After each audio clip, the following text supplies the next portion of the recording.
bien, pour aider les autres, eh ben, je vais prendre un animal domestique. Je me suis dit, pourquoi prendre un chien alors que tout le monde a un chien? Non, on va prendre autre chose. Un chat peut-être, ou si je prends un chat et un chien, ils vont jamais s'entendre. Aucun des deux. Non, je vais faire plus simple. Tout ce qui est animaux de la jungle ne me convenait pas en termes d'espace. C'est-à-dire que je peux très bien m'entendre avec eux. J'ai eu des très bons rapports avec tous les animaux de Mowgli que je regardais très souvent avant. Tout se passait bien.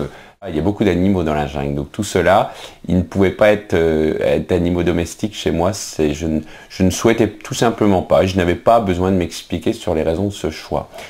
Les animaux de la brousse. Alors une girafe, oui, c'est bien une girafe, ça plaît aux enfants au cirque. C'est trop grand, on ne peut pas mettre une girafe dans un appartement comme le mien. Bon, je me dis ok, hippopotame, j'ai une baignoire, ça peut peut-être fonctionner. Ok, va pour un hippopotame.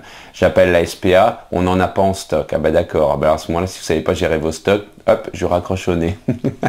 Ça me fait plaisir en plus parce que je l'aimais pas trop cette personne.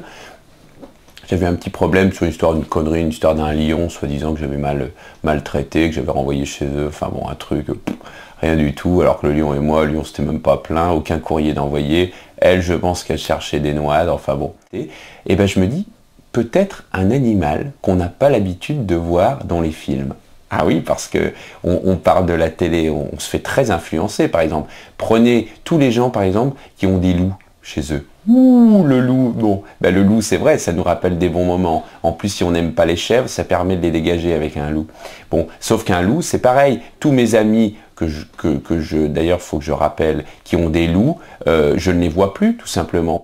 Un loup est un loup, et si on dit attention, et si on dit au loup, eh ben c'est bien que le loup a besoin d'attention. Et une mouche. Voilà un animal, une mouche qui embête personne. Il y a de l'espace chez moi, c'est assez grand, 25 mètres carrés, ça donne quoi faire.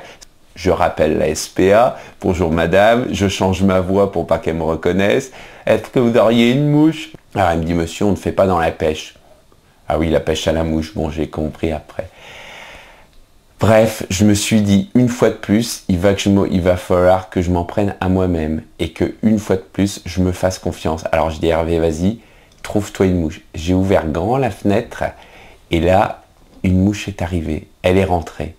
Elle s'est installée, je lui ai servi à boire, je lui ai donné à manger. J'avais cherché aussi à acheter de la nourriture pour mouches. Il y en a très peu, à croire que ça n'intéresse pas les gens.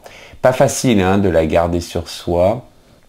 J'ai eu du mal à lui faire comprendre qui était le chef aussi, parce que c'était quand même moi qui l'avais accueilli, qui lui avait donné un logis et non pas un taudis. Je lui avais donné quelque chose de joli. Et ça, c'était bien, que d'autres mouches de sa race auraient peut-être aimé être à sa place. Et ça, elle n'avait pas l'air toujours de le réaliser. Et puis finalement, j'ai dit, allez, je prends sur moi, je l'accueille telle qu'elle est. Moi, je suis peut-être aussi dans mon style pas très proche de tous ces insectes. Et ben, chacun doit faire un pas. Et ben on s'est super bien entendu. Et depuis, vous voyez, je sais pas si parfois, arrête, elle passe comme ça, on s'entend très bien. Arrête, je te dis, je parle. Je dis, arrête putain, c'est désagréable. Et on a de grands projets ensemble. Là je m'avance un petit peu parce que elle vient de sortir. Je pense qu'elle va pas tarder à rentrer. Mais on a des beaux projets. Je sais pas comment ça se fera, mais il y a un proverbe créole qui dit avec patience et salive. On arrivera toujours à faire rentrer un pépin dans le cul d'une mouche.